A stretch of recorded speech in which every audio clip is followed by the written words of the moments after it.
I'm back for a second time, so I think very well done to myself. There's not much really to tell you about Rage this week. Still very much work in progress. Engine is still very much in place, although I've done most things now. What was discovered by someone else last week, do you remember I pointed out that I'd got one wheel facing one way and one wheel facing another, and I'd rolled the car out into a parking space last week, tried to push it back in and just couldn't do it, and it ended up with another two people helping me, and it was all literally because of one of the wheels towing the wrong way and just causing complete and utter havoc. Someone came around to take a look at something totally different and found a problem. So the issue is actually with the ball joints. There's obviously a pry bar in place now to keep everything straight, so I need to get both of those changed. I also took off somebody put a lift kit onto the car, so I took that off, but to my absolute horror, nearly all of the bolts were loose. Don't think anybody had even attempted to do them up to finger tight. And then the second thing that was noticed, again not by me, was that the actual springs, instead of using a lowering spring, somebody in their infinite wisdom decided to cut them. I'm not sure if they're the same on the back, but I'll find out soon enough. The engine is still looking very much the same as you saw last week on Rage. There's a few more bits and bobs that have been removed and undone. One of my major jobs today was to get the header undone, the studs on there. They were really quite hard to undo. And although I've got a lovely big breaker bar, I hadn't got the right socket for that, so a friend in the unit over the road lent me the correct socket to fit that, so that's all undone now.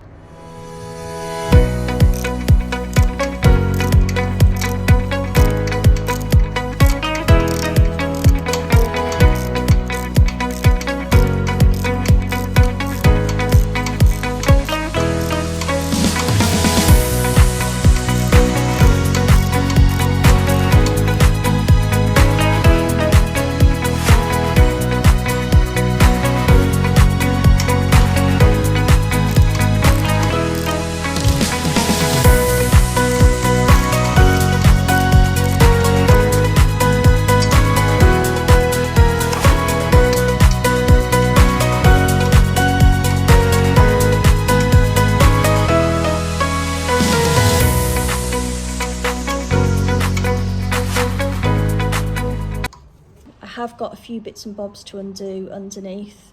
I've also got to get the engine mountings undone. So you see that hole in the chassis there? Hopefully you can see there's an engine mount hidden away under there. So that's another thing that I need to get undone. So I've started cleaning up the inside. I started work on a hole in the dashboard last week. I've managed to smooth a lot of the metal down. There's just a hole to fill now, and my liquid metal arrives today. So once that's done and flatted back down and I'm happy, then I can start and get the dashboard painted. The floor wells I've started to paint now, tidies it up a little bit, and then my intention is to put some sound deadening down in there. And obviously I'll do the same patch on the roof and around the back of the car. I've got a lot of tidying up to do here, a lot of hiding, a lot of sort of cut and shut stuff really, so I want to get in there, tidy all that up, and then hopefully make some kind of panels to hide everything. So I spoke to you all and mentioned my grand plan last week, and here she is. This is nicknamed Dolly Partoff instead of Dolly Parton. She's an old 98 1800 Mazda MX5, showing her age now. It's lucky to pick her up with some MOT left on, and drove her over 120 miles back home, and actually she didn't miss a beat. She's very rough, as you can see. There's a lot going on there. She's got a few rusty patches, but for me the engine and gearbox are absolutely perfect. Fairly tidy interior. A lot of this won't be used, and I will try to sell some of the parts on to try and recoup some of my money back.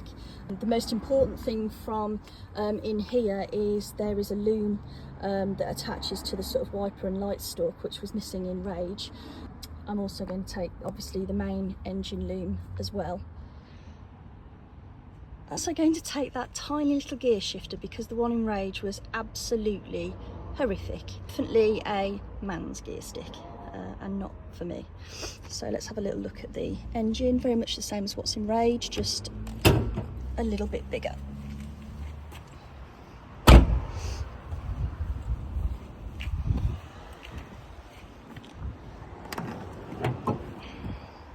So here we are. Same sort of engine. It's just that we've got all of the missing parts in here.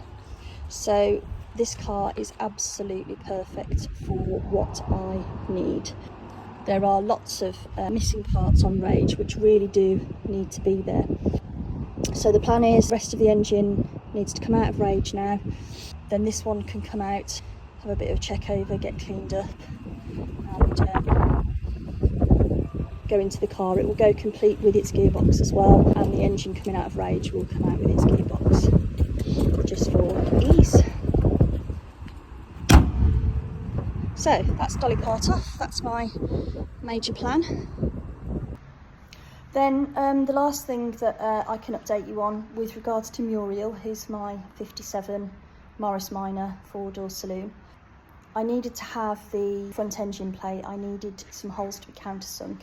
I wasn't confident in doing that myself and didn't have the equipment anyway. So a friend of mine, Mike, invited me up to his beautiful little model railway up in Withall in Birmingham, where they very kindly countersank the holes in the engine plate for me, and have also lent me their DTI clock to measure the end float on the camshaft.